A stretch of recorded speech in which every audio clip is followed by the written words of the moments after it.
At the next election, I will be seeking to be the first Prime Minister since John Howard in 2004 to serve out a term and to be re-elected as Prime Minister. Two people who have made an outstanding contribution to our government and to our country are standing with me here today, in Linda Burney and Brendan O'Connor. I am proud to call them my friends.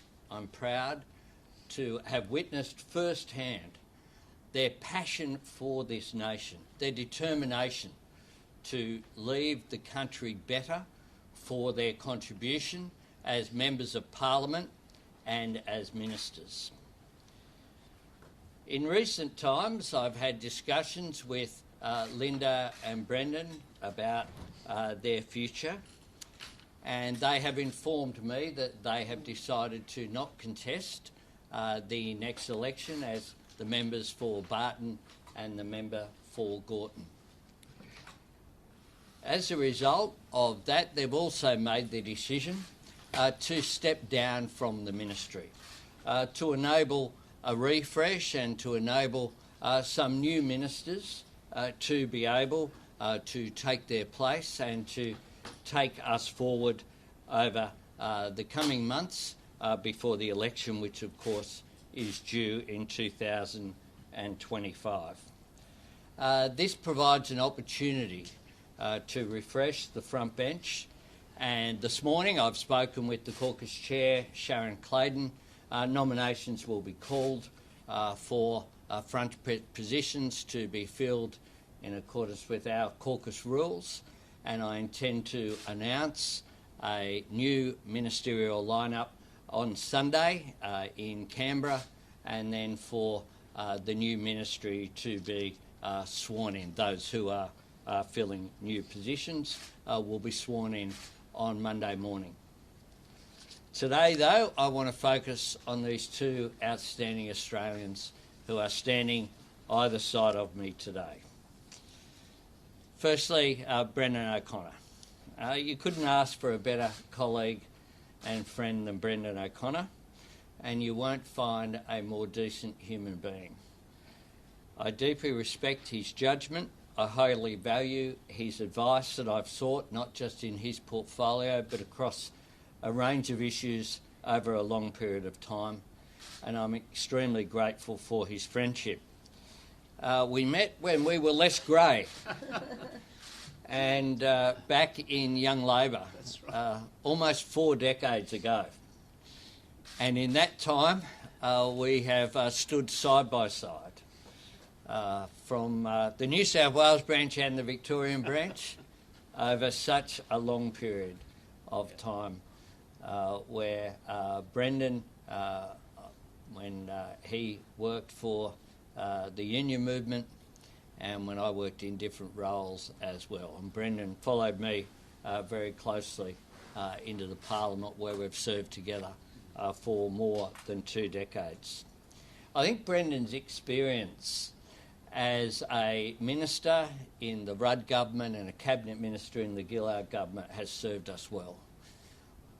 I said before the last election that we would be the most experienced incoming Labor government in history since Federation, and Brendan has been a part of that.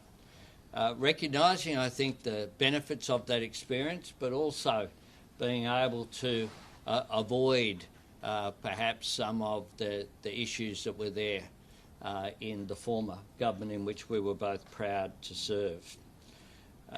Brendan has been determined, as those of us who sat in opposition for 9 years, 3 terms, to make sure that every single day counted as a minister. As Minister for Skills and Training, Brendan has been instrumental in setting up Jobs and Skills Australia. This is the body that is designed to make sure that the labour market is fit for purpose, not just in a short term, but in 5 years, 10 years' time as well. He also negotiated and secured a landmark national skills agreement. This was the first in over a decade and was delivered before any of the other national agreements that have been signed up to by every state and territory. This is an extraordinary achievement, and his reforms to TAFE, putting TAFE back at the centre of vocational education and training, is something that has made a difference to the private sector, to businesses. It's made a difference to government, but most importantly, it has transformed lives. We promised fee-free TAFE for Australians, and we have more than delivered, essentially doubled what we thought we would be able to achieve. And there is no question that that is primarily because of Brendan's leadership in this area. In making skills and training as important as university degrees, he's changed the way that education, lifelong education, is perceived in this country in a way that is so important.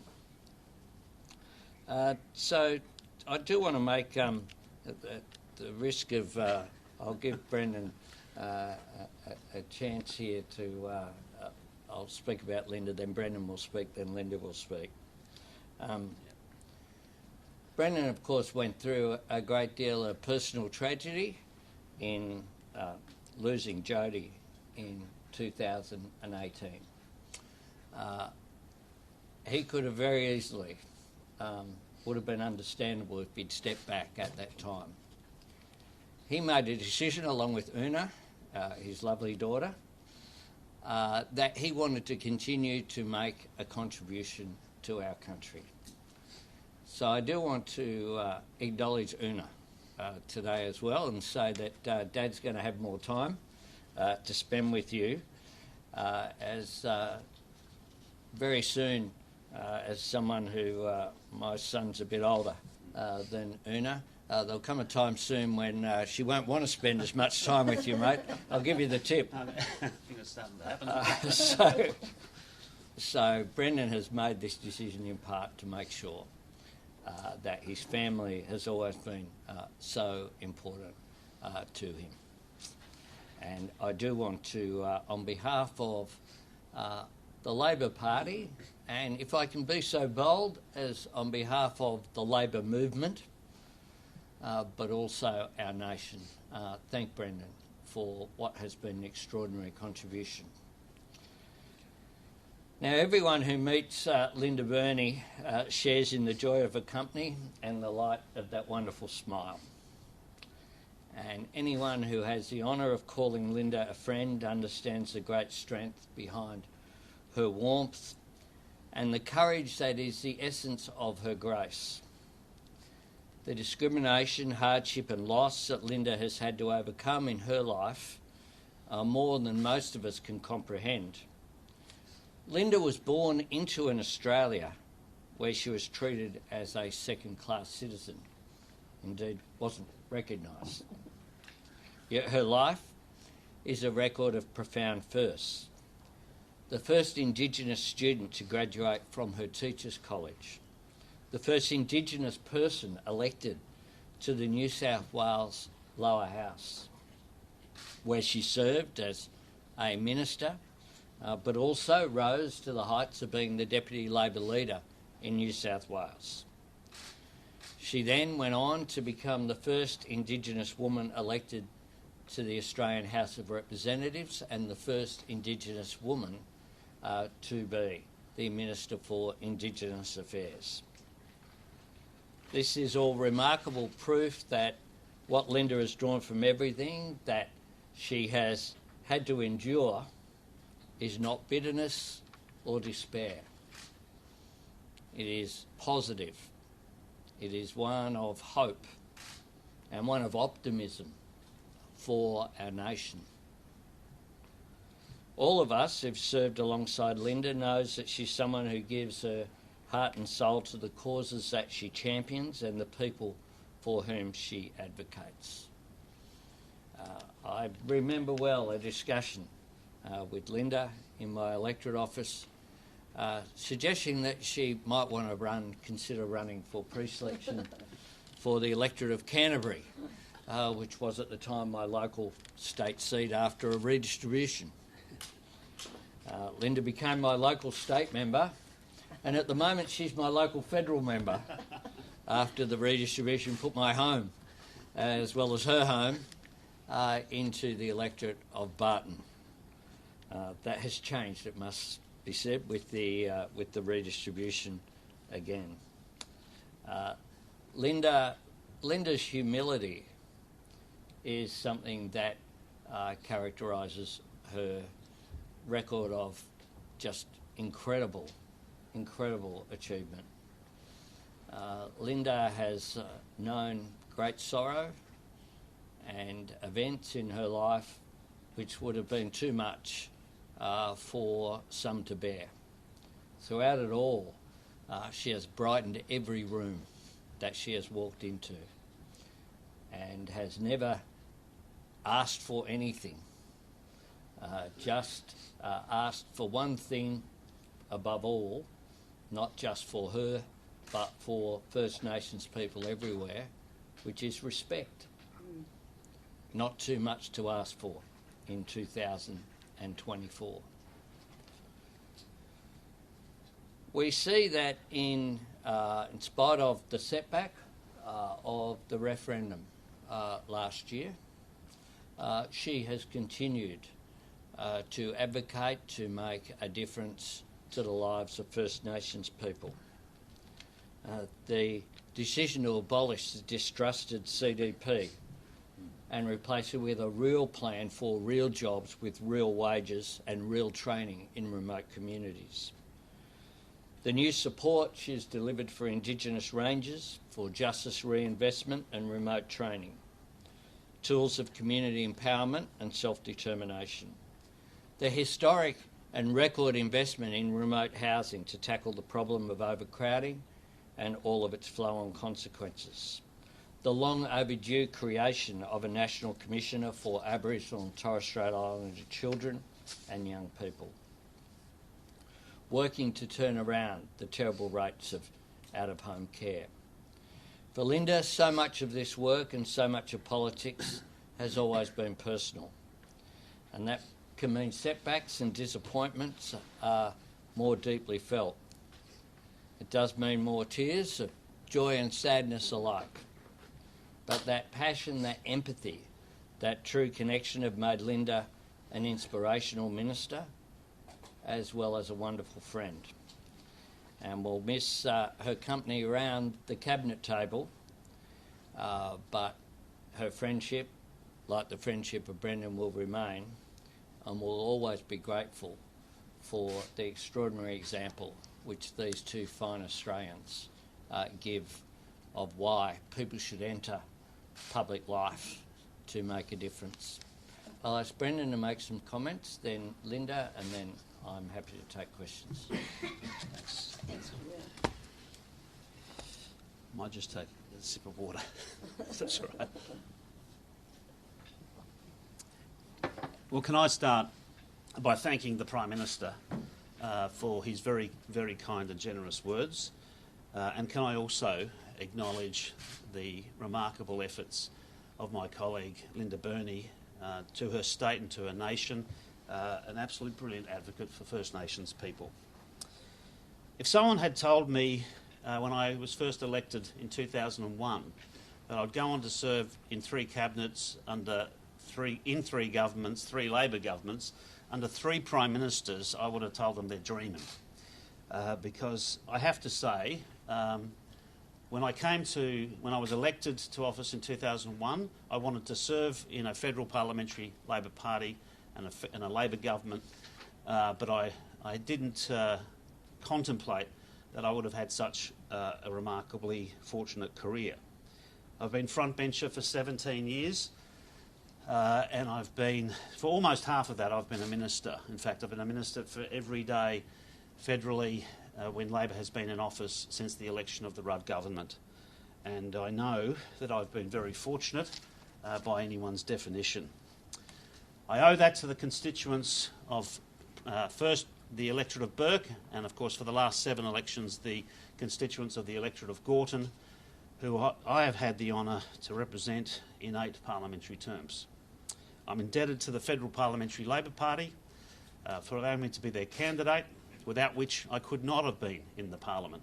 And I understand that. I owe a great deal to the longest, most enduring political party in this nation.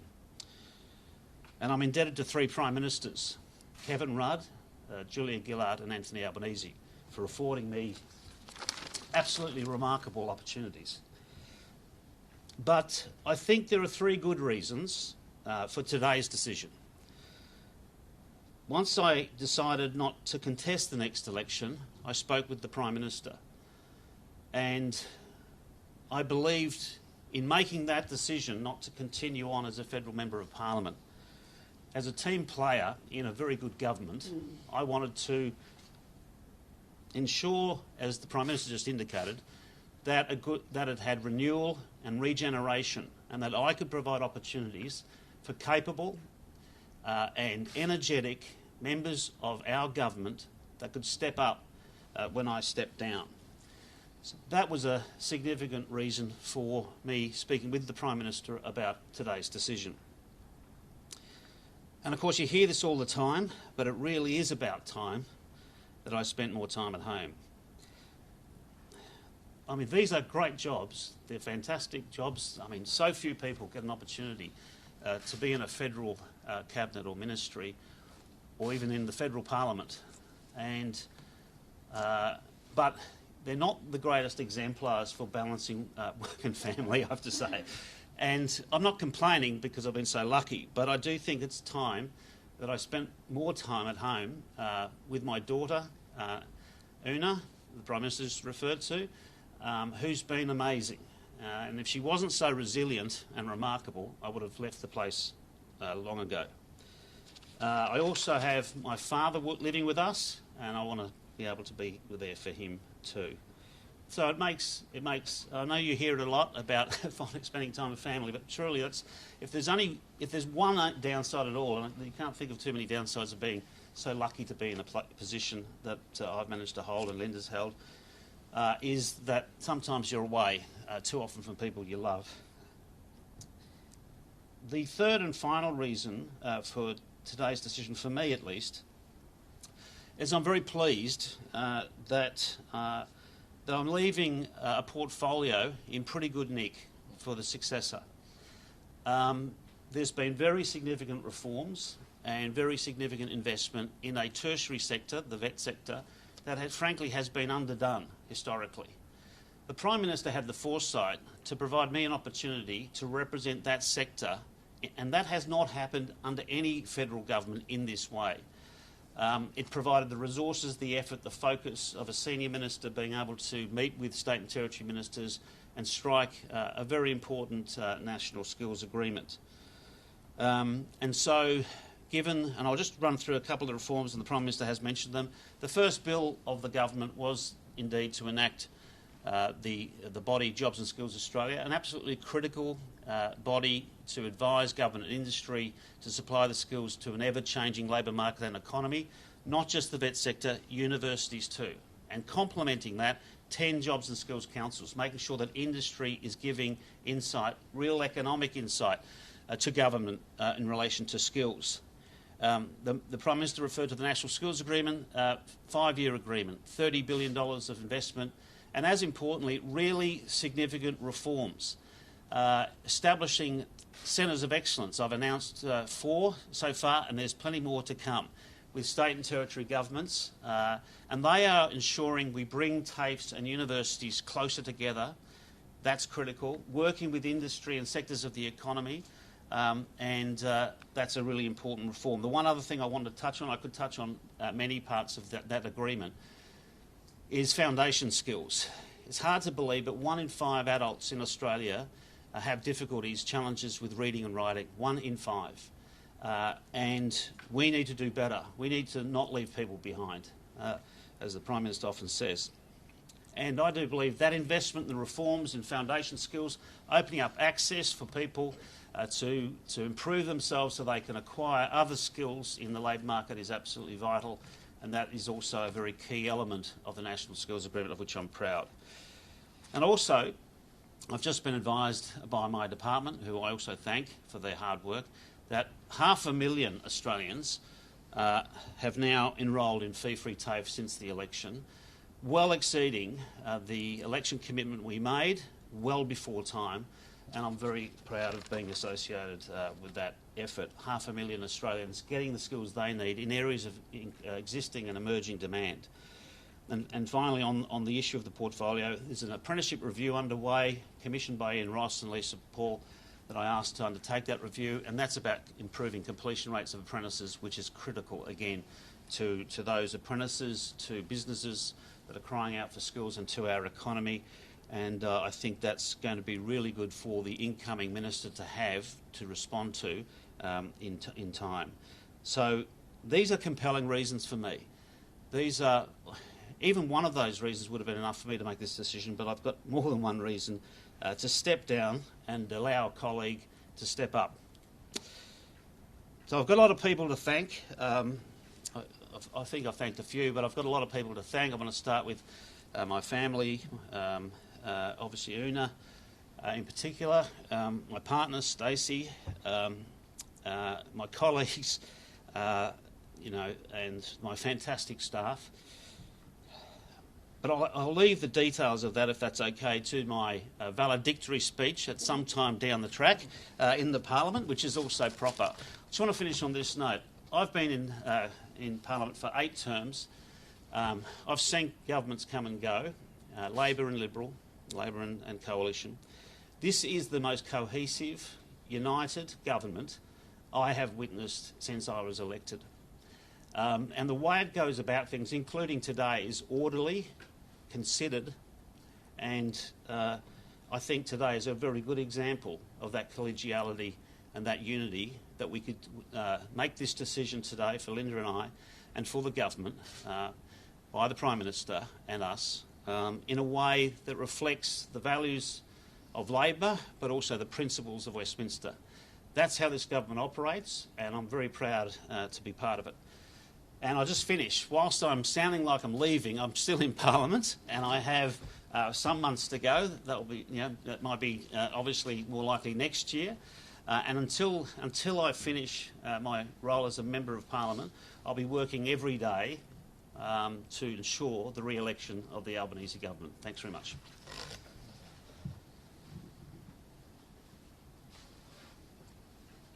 I'm going to have a drink too.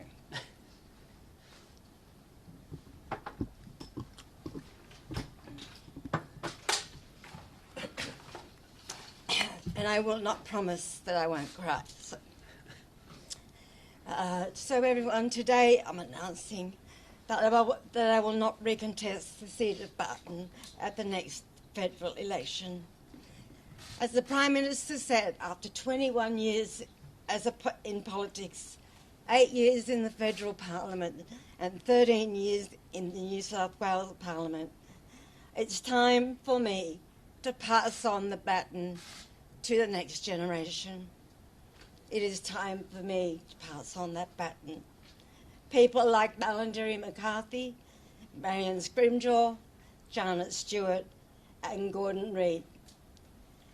Stepping back will give me time to do other things, including spending more time with family and loved ones. My entire life has always been about service, and I believe I have a valuable contribution to make outside the Parliament in the future. I'll be also standing down, like Brendan, from the ministry. During my 2 years as Minister, I am proud to have made a difference to the lives of First Nations people in this country, and I believe I've made a difference to the whole country. Record investment in housing. The Prime Minister and I announced that not so long ago in a remote community in Northern Territory to halve overcrowding in remote Northern Territory communities in the next decade.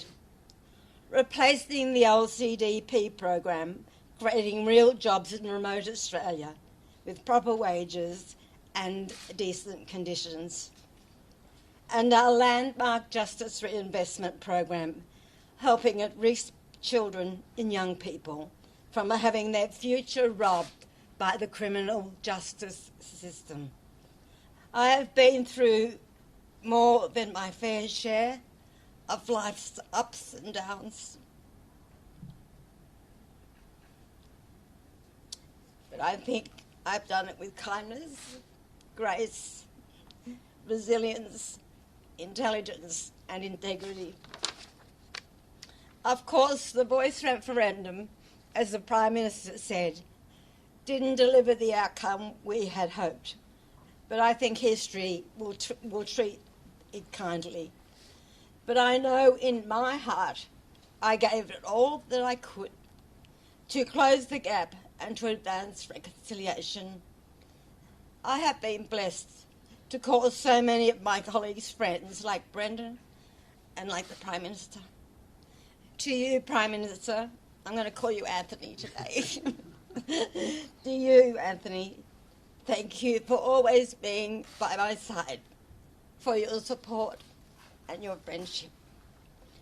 To the people of Barton, my local community in Sydney, thank you for giving me the opportunity of a lifetime to serve you in the Parliament. And I will continue to serve you as your local MP until the next federal election. To all the staff that I have worked with for over the 2 decades, I can't thank you enough. And I want to thank my friends and the branch members and the New South Wales and the Federal Labor Party. And thank you, Brendan, for being here today together. Thank you. I want to thank my friends, as I said. Can I conclude with this? I was the first Indigenous person elected to the New South Wales Parliament, the first Indigenous woman in the House of Representatives, the first Indigenous woman to be appointed by this wonderful man here to Cabinet. But I won't be the last.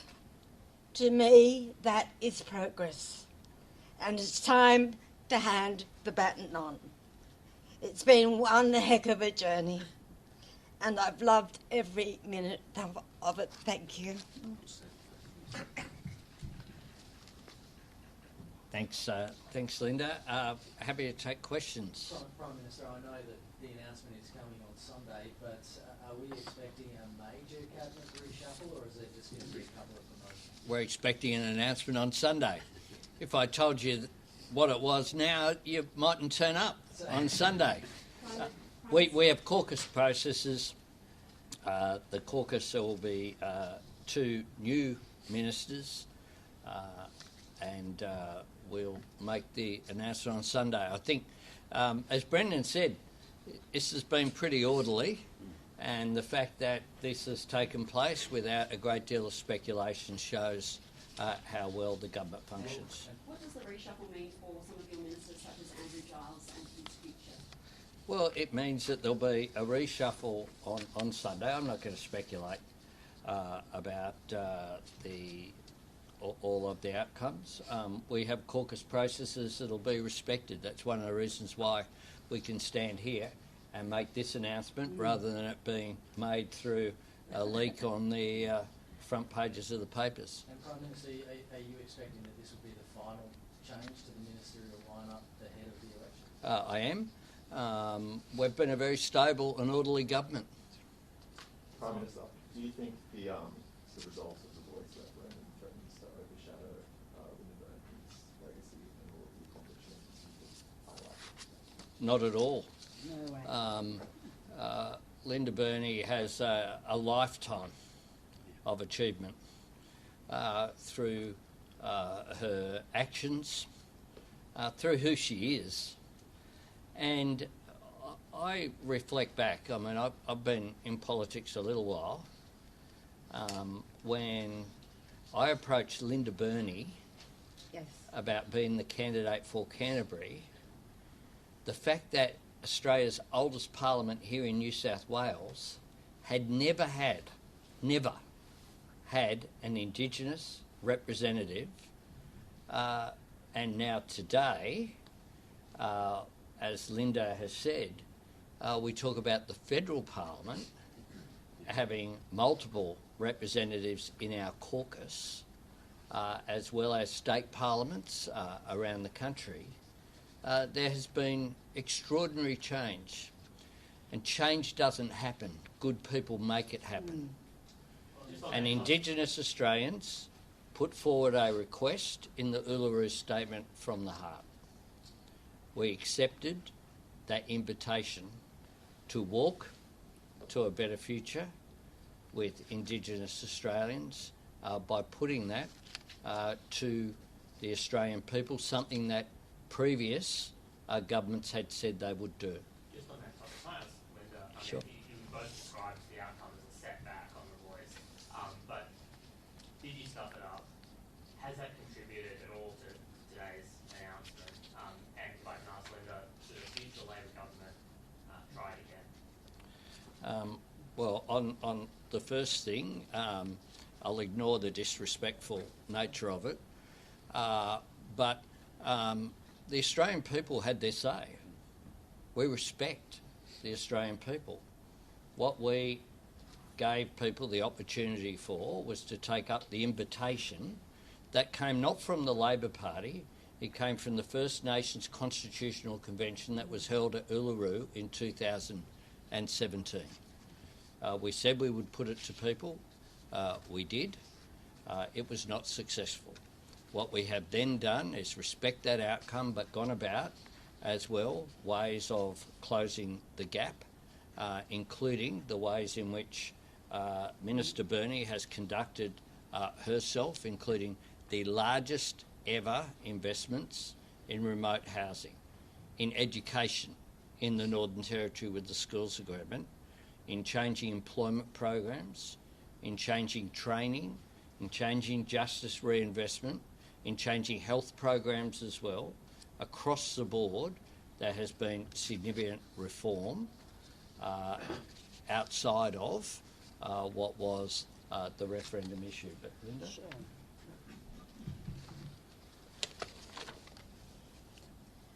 I was in Redfern in 1993 when Paul Keating made his Redfern speech. I was on the Sydney Harbour Bridge in 2000 for the Walk for Reconciliation. I was in the chamber when Kevin Rudd made his apology on behalf of the Australian people in 2008. I've seen a lot. And let me tell you that progress doesn't always move in a straight line. We make progress and then we have setbacks. That's the history of Indigenous justice in this country. But with every passing generation, the arc bends a little bit more towards justice. I've done my bit, and the time for the new generation is now. The referendum outcome, of course, was disappointing, but we accept that outcome. But let me tell you, there are some silver linings in that outcome. The silver lining of 6.5 million Australians saying yes. The silver lining of a new generation of young Indigenous leaders coming through. And the silver lining in high Aboriginal communities like the Tiwi Islands, like Yuendamu, like Yarrabah, the vote was up to 92%. So whilst people might think it is a defeat, there are some very good things that came out of the referendum. I am proud of the Prime Minister and his leadership. I'm proud of First Nations people, and I'm proud to have been part of it.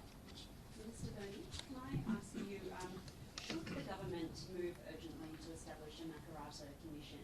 And I'd be keen for the Prime Minister's intake on that. Sure, look, I've travelled extensively, as you know, over the past 2 years. and every state and territory, bar one, has either a treaty or a truth-telling or both processes underway.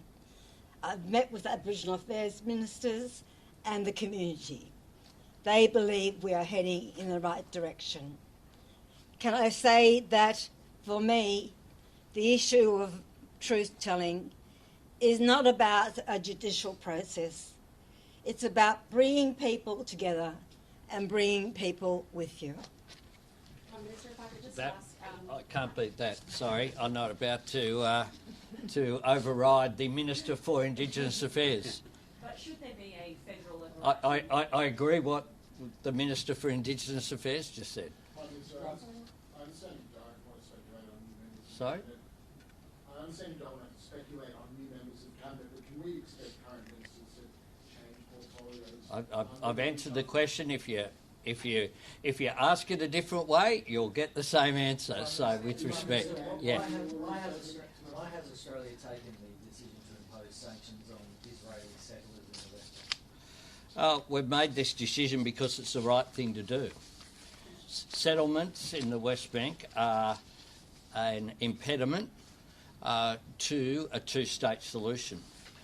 They are illegal under international law, and the fact that there has been an expansion of settlements over this current period is something that the government has opposed, and it's something that we have directly communicated our opposition to the Israeli government of Benjamin Netanyahu about. Prime Minister, is there room for more sanctions against Israel in coming months, possibly against the government, and is it time to recall the ambassador? No. The idea that we haven't recalled the ambassador to Russia. We have engagement with partners is important, and Australia remains a country that has an important relationship with Israel. It's important that we continue to engage. That's not to say that where there are differences of the Australian government with the policies of the Netanyahu government, one of the ways that can be communicated is by having that presence there as well. Prime Minister, can I ask, what is next for the government in terms of closing the gap, particularly on targets that are worsening? Well, I might see if Linda wants to add, but we are, across the board, I've run through some of the things that we are doing in employment. Employment is obviously in the economy, and economic opportunity is critical. Education is critical. The announcement that we made together with Jason Clare in the Northern Territory was a historic announcement, an agreement to provide record funding for education for the Northern Territory, which will particularly help disadvantaged students, of whom people from communities are a significant element. The justice reinvestment programs, the health programs that we have, as well as the specific programs such as the $250 million we have for Central Australia. All of these programs are aimed at closing the gap and making a practical difference for First Nations people, because we know that the gap is too large, and we know that in some areas there have been improvements, but in other areas there has not. We need to do better. All governments need to do better, state and federal, regardless of who is in office. This is something that does us no credit as a nation when you have the gaps which are there. Linda?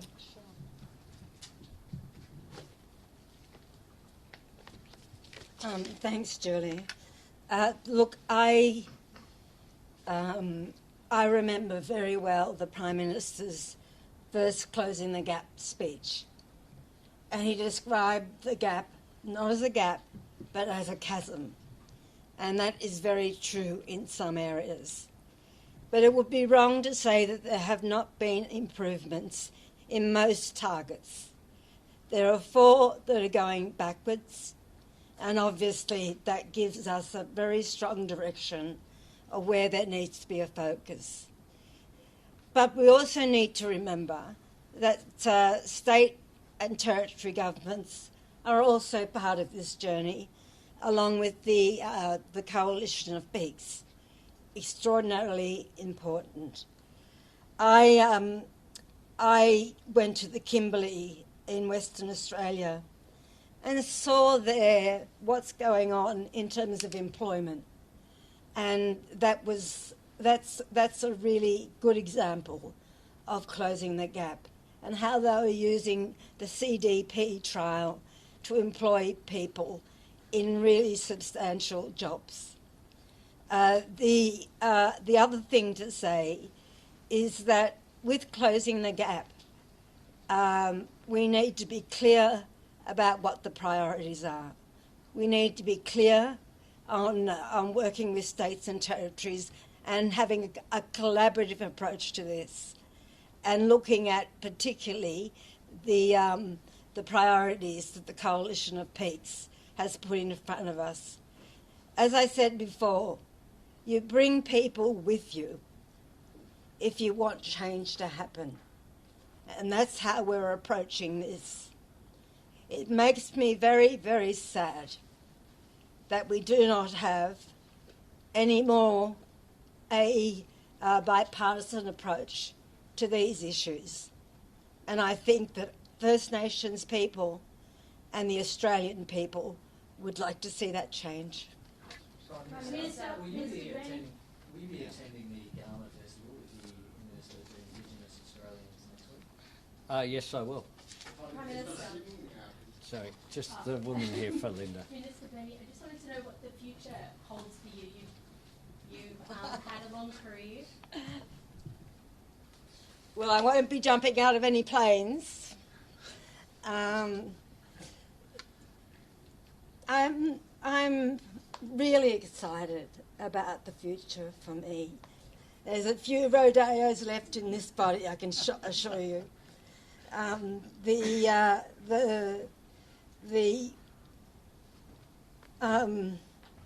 The way in which I approach the future is I'm going to have a rest, and I am going to... Not yet. Next year. And I am also going to be very careful about where I move to.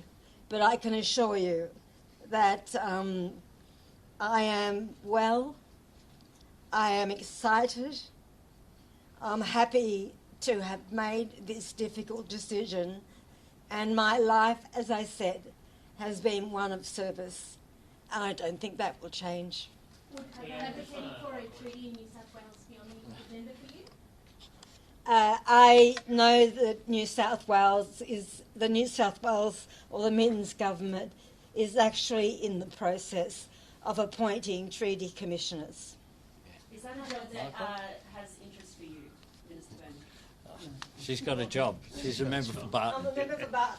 Just on the local issue, Pam, that there's New South Wales government has commissioned a review into whether the industrial ports should be moved from Glebe Island to make way for high-density housing. It's, as the boundaries currently stand, it's in your electorate.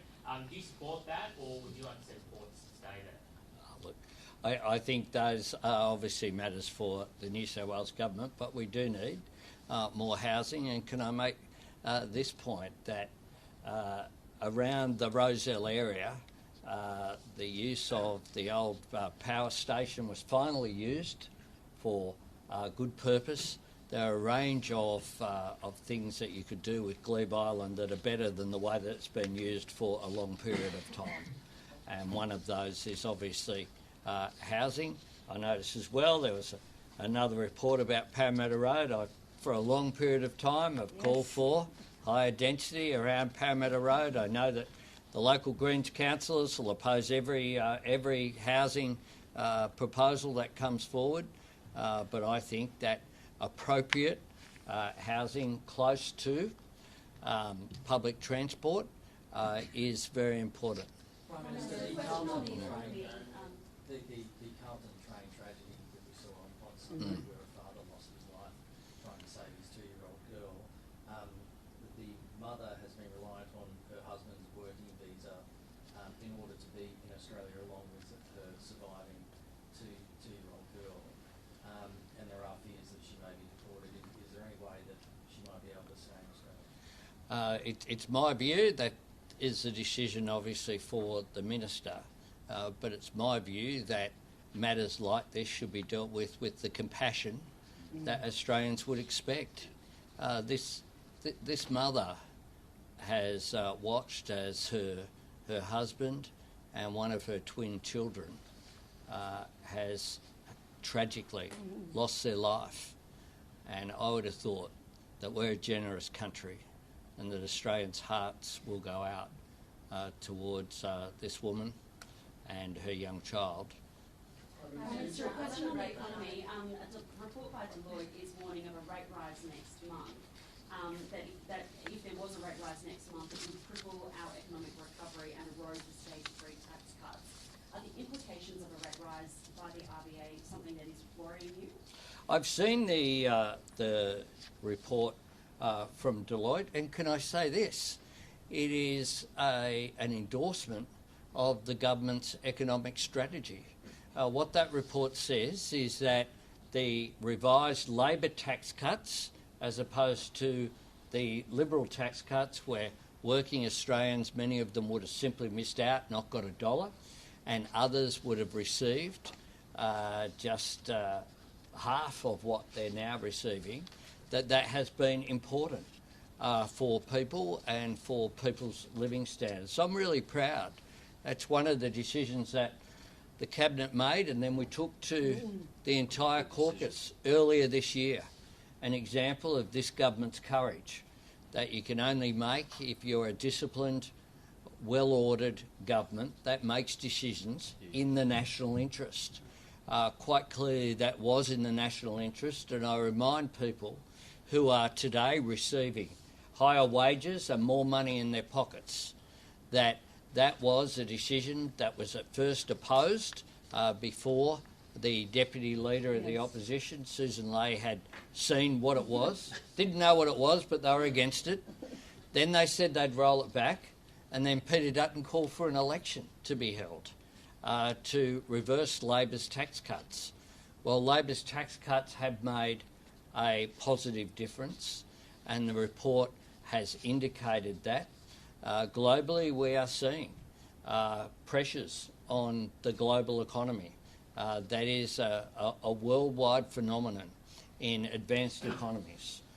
We see the implications of that everywhere. Of course, when it comes to interest rates, is the job of the Reserve Bank, and they do that independently.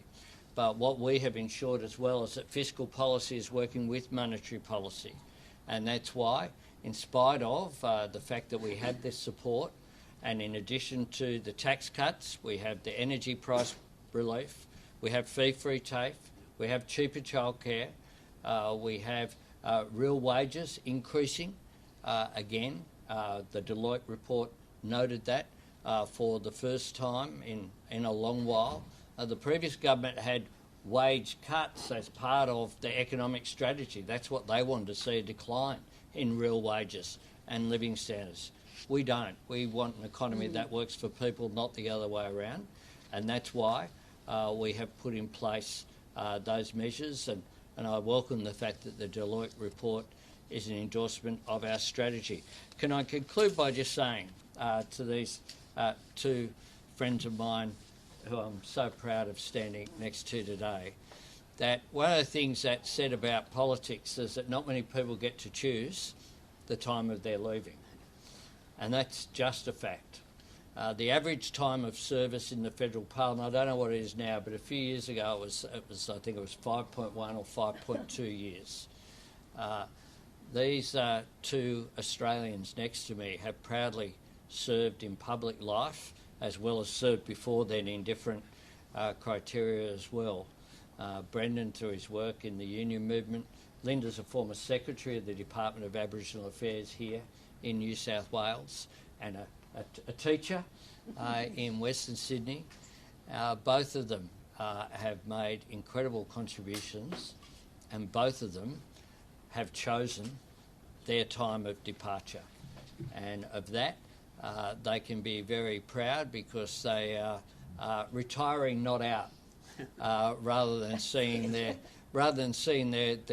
stumps sprayed, which is how most people leave politics, federal and state, when they miss a ball when it comes through. So to Linda and Brendan, on behalf of the Australian Labor Party, but most importantly on behalf of the nation of Australia, thank you. Thank you. You can clap.